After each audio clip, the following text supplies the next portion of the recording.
Ginawa mo na akong atat. Mukha ka namang bagat. Magiging drama na ako. Ulitin ko ma'am yung length ha. Yung length natin, more or less, mga ganyan. Okay. Okay naman sa inyo. Mga ganyan. Sige. Okay. Tapos lagyan natin yung bangs na gano'n. Para Okay ba kung may bangs? face framing. Okay. Parang hindi siya bangs na bangs eh. Parang bangs na medyo mahaba. Okay. Basta pang face frame ng gagawin natin. Tapos sa color, ako nang bahala. Basta...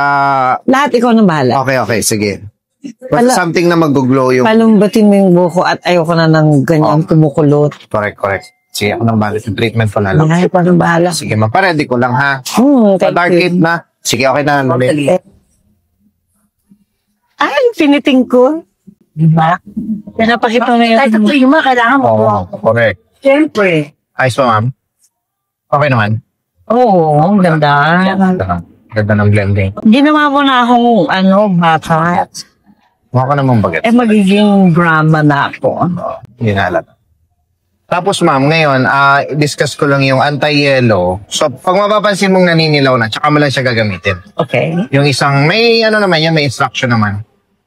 Yung Anti-yellow shampoo. Hindi po, treatment yun. Okay. Ano lang naman po yun dalawang shampoo, leave-on, tas treatment. Okay. Okay, so, yung isang shampoo, yun yung pwede mong gawing every other day. Okay.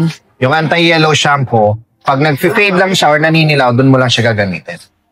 Oh. The rest is treatment na. So, madaling man tandaan. Yung isa, nire-rinse, yung isa hindi nire-rinse. Babasahin mo lang. Okay. Nandun naman sa... May instruction naman yun dun. Kasi inisip ko kanin eh. Yan lang, gutom na. Sino na kumain? Go. Magagana rin yung utak ko, mama. Oo. Okay. Thank you. Picture.